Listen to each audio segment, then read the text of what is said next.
Okay, so here we are for our first pre-recorded webinar for EDT610.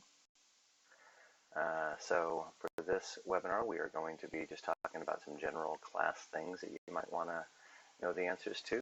For example, when grades are posted and things like that. And then we'll just go ahead and jump into the assignments for this week to just give you a heads up on what's going to be happening for the week. And that should be about it. Okay, so when will grades be posted? I post the grades no sooner than the Tuesday or after the Tuesday after the class ends. So remember, the class does end on the last Saturday of the class, so assignments are due one day early on that last week. But I won't be posting grades until at least the Tuesday following that last day of class.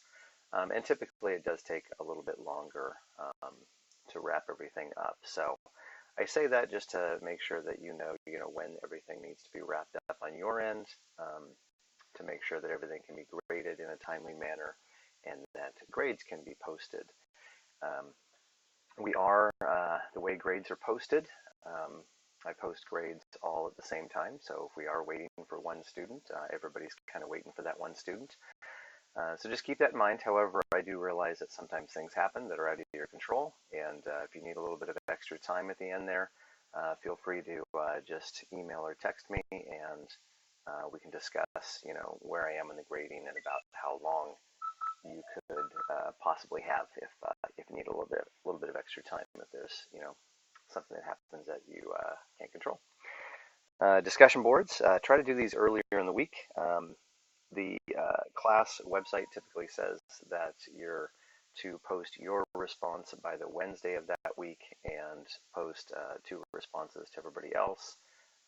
Typically, that's the way it is by the due date, which is usually Sunday, except for maybe the last week there, because things are due a day early. So I would stick to that. Because it just makes it easier for everyone to get in there and respond to other people and get things done.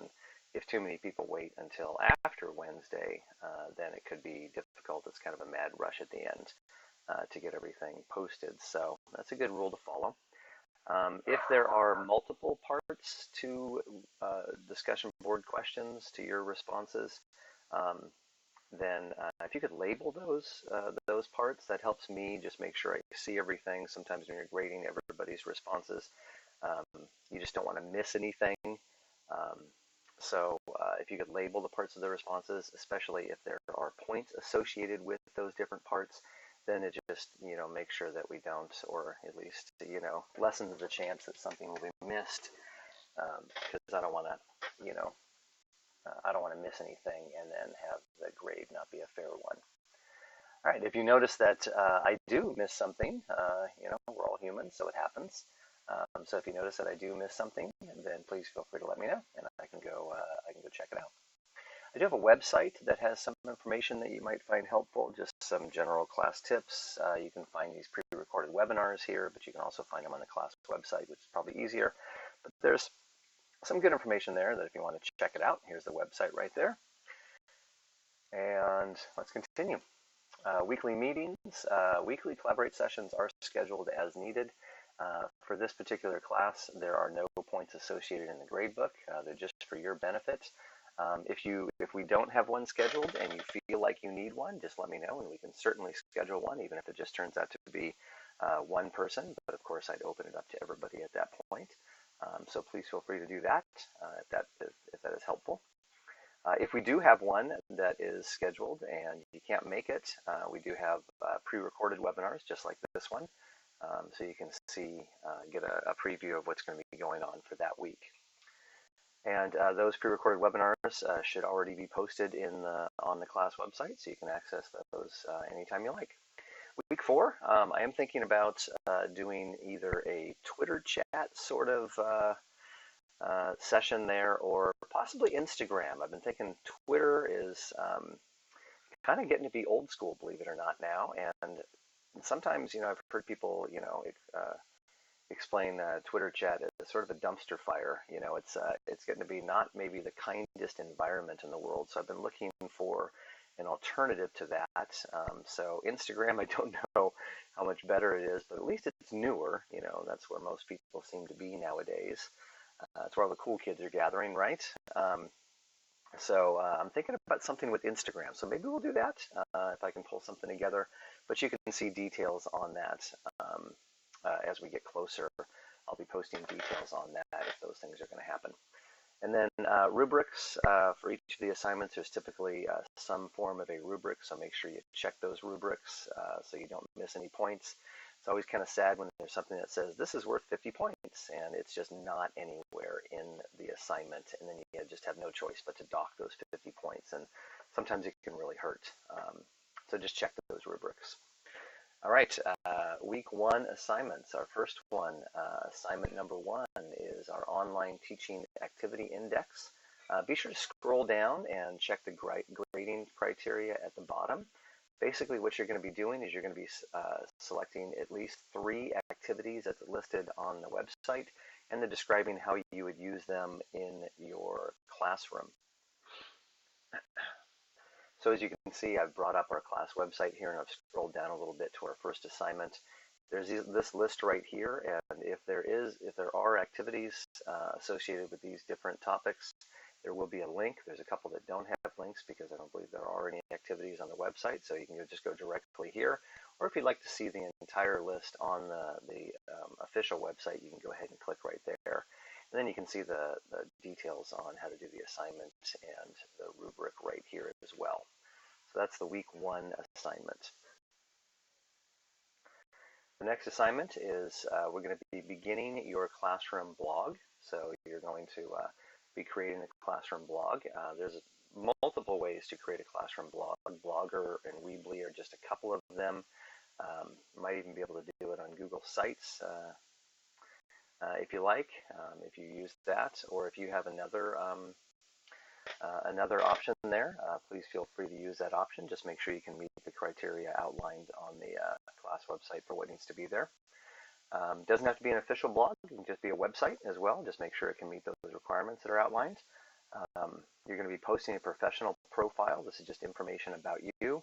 You're going to put a class overview there, and then you're also going to be posting the URL, a link to your blog in the discussion board area. So you'll want to find that discussion board area. I can go look for it here. Okay, so you can see here I've gone to week 1 and then opened up the beginning your blog, your classroom blog assignment. So there's quite a bit of detail in here you'll want to go ahead and check out. There's some sample blogs you can check out as well, and then some descriptions here. You can also go ahead and click on the assignment. Let me go back there so you can see exactly where that is. But you can go ahead and click on the name of the assignment. It's just taking a second to come up here. And then you can see the rubric as well. So if you click on the name of the assignment, I'm going to scroll down a little bit here. Then it takes you to an area where it tells you how many points it's worth. And then it also lets you go ahead and click on the rubric as well. So you can see the points, the due date, all that information. And then if you click on View Rubric, then you get a window that pops up that looks like this one, and it will break down how the points are allotted for this assignment. And there it is right there. Okay, also, we did talk about posting the URL, a link to your blog so that it's easily accessible. So you'll go ahead and just click on discussion board right here. And when you click on discussion board, you'll see all the discussion boards, of course. I'm sure you're familiar with this. And then if you just scroll right underneath week 1, there's going to be a new thread right there that you can go ahead and post a link to your classroom blog there. Okay, and then as I just showed you on there, there is a rubric that outlines how the points are allotted for this blog. So you want to go ahead and check that out just to make sure you don't miss anything. Okay, and then next we have our week 1 discussion board. So this one is just an opportunity to get to know each other. So you don't want to forget about that one. Again, if you could post your response by Wednesday so other people can post other responses, then that would be extremely helpful. You're just going to want to just do a quick introduction here to your classmates and colleagues. Tell a little bit about your background, your teaching experience. If you're a multiple subject teacher, which subject you enjoy teaching the most. If you're a single subject teacher, just identify your subject in the introduction. And also for EDT610, this class right here, we will have a collaborative assignment coming up. And for that one, you're going to be getting into teams based on a certain subject area like these right here. Okay, so you're going to want to be thinking about that. You might even put some information in your introduction saying, you know, which one you're interested here. And then I do have a sign-up sheet that you can find in a couple different places, but one of the areas that you can find the sign-up sheet is to go to the week 1 announcement and find it there. So I'll bring that up right here.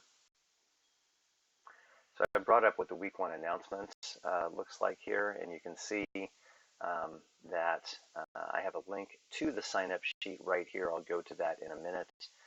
It's also going to be under week 2, and I'll probably just go ahead and put a link directly to it on the class website when you're in the explanation for the assignment as well. But I wanted to go ahead and point that out because the sooner you get into those groups, the better off you are. Because sometimes it takes a little while just to create the groups, and if you wait until, you know, the first day of that second week to get into a group, it does take a little while to kind of get organized. So if you want it, that's fine if you want to do that, but if you want to go ahead and get kind of a jump start on that, you might go check that out and just check out the sign-up sheet and see if you can start at least, you know, getting an idea of who you want, who's going to be in your group and things like that. So when you click on this link right here, this document right here is going to come up, and you can see there are places to go ahead and sign up for the different subjects. And you can go ahead and just type directly into here. We don't want groups of any more than 4 students. If you get more than 4, there's really not enough to do typically for 4 people. So if you do scroll down, there is, only if you need it, there is another section where we can have a second set of groups. So if we have too many people in the English language arts section, let's say, and we have more people that would like to be in the English language arts section, then we can create another group here. But you do want to make sure that you can have a minimum of 2 people in your group. This is a collaborative project, so that's part of the learning. So you're going to want to make sure you have at least 2 people in your group if you're going to use those alternate signups right there. And then we do want to have a sampling of each of these subjects. So we'll try to be aware of that as well. Okay, and that is about it for week 1. If you have any questions, feel free to contact me. You should have my email address and my number to text me. So feel free to use those, and I'll get back to you in a timely manner. All right, thank you very much, and enjoy your week.